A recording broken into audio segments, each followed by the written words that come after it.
Hey guys, I thought for those of you that are remote, it would be nice to actually see my face for once, because, I mean, who wouldn't want to see my face? Today in class, we're going to talk about an annotation strategy that we're going to start using as we do short stories from American authors this week. So let's get started.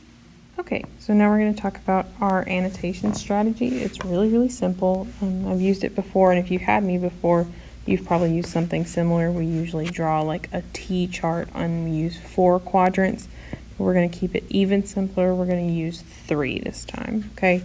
So as we're reading, we want to use 3 different things. So you need 3 different colors. So I'm going to use like this dark purpley color.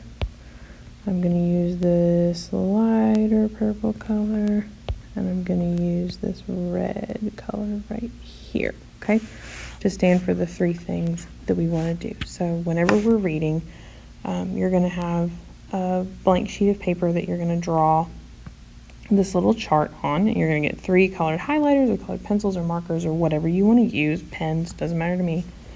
And on the chart, you're going to do this. So at the top, the first thing that we're going to do is our first thing that we're looking for while we're reading is questions that we have while we're reading.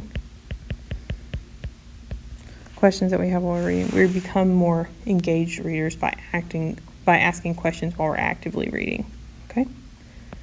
The second thing that we're looking for, we're going to make little stars, and these are things that are important. / we want to remember.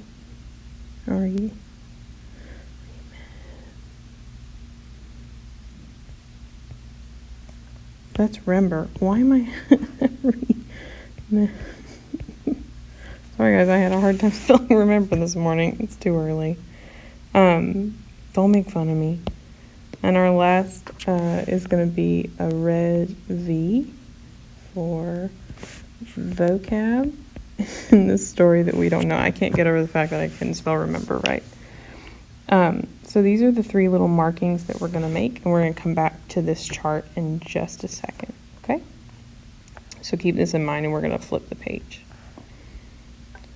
So I've got here, this is a screenshot of the first little bit of a short story that we're actually going to read together in English 3, which is American literature.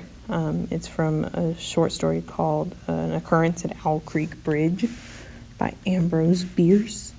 So I've already done a little bit of reading and annotating with the symbols that I just showed you. So remember that our question marks are our darker color, our stars, and our V's. Okay, so as I'm reading up here, a man stood upon a railroad bridge in northern Alabama. So you see I've put a star there because I want to remember that this is our setting. So it's important for us to know where our story's taking place. Okay. Looking down into the swift water. Now I know what swift means, but I thought it was a good example of maybe a vocab word that we don't know. Okay. 20 feet below. The man's hands were behind his back, the wrists bound with a cord. A rope loosely encircled his neck. So I've got all of that in purple right here, especially this part right here. I've got little brackets around and a star because that's super important. A rope encircling his neck. What could that look like? Usually when there's a rope around somebody's neck, you know what we're talking about, like a noose. And I also put encircled as one of the vocab words. It was attached to a stout cross timber. We've got those as vocab words as well. Above his head, and the slack fell to the level of his knees. Some loose boards laid upon the sleepers supporting the metal of the railway supplied a footing for him and his executioners. Ooh, I didn't get this one yesterday. Executioners is a great thing to remember, because that kind of tells us who's with him.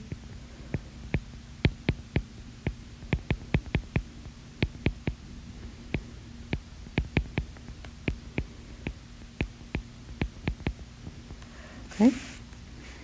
And 2 private soldiers of the Federal Army. So I put that in dark brackets right here because my question from yesterday was which army is the Federal Army? I know that might be kind of hard to see. Now we see over here 1863, so we know that that's taking place during the Civil War. So is Federal Union or Confederate? You may have to read a little more to find out.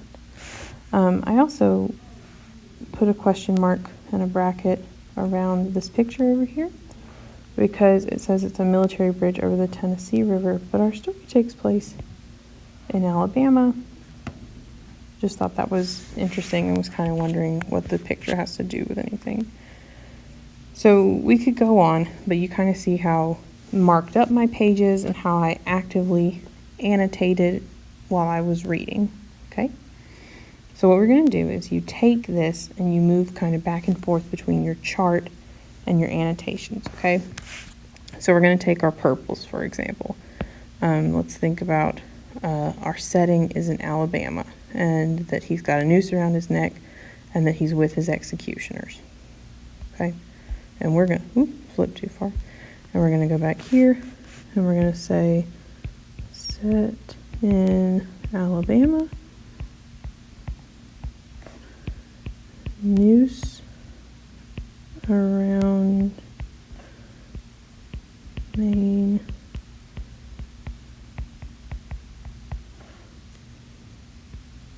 neck. And what was our other one? Well, I can't remember now. Oh, and then he's with his executioners.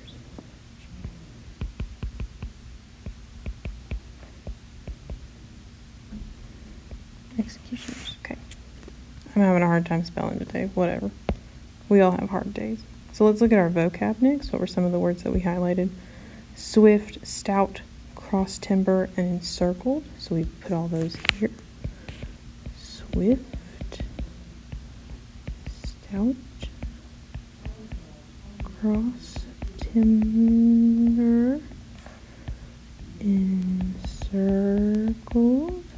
So the idea would be that you would go back later and look up what these things mean to teach yourself and to better understand, okay? And we would gather all of our questions here. What does Tennessee picture have to do with the story? Which army is the main character fighting for? So this is just used to gather all of our information from the story to keep it in one place, okay? So we still want to read and annotate actively while we're reading. This is super, super important, and it's probably the most important, but I also want you to be able to put it here, to take it from the page and put it all in one place so that you can access it later and use it in discussions or maybe during your test. Doesn't really matter. We're going to use this throughout class, so keep this in mind. Let me know if you have any questions, and thank you for watching.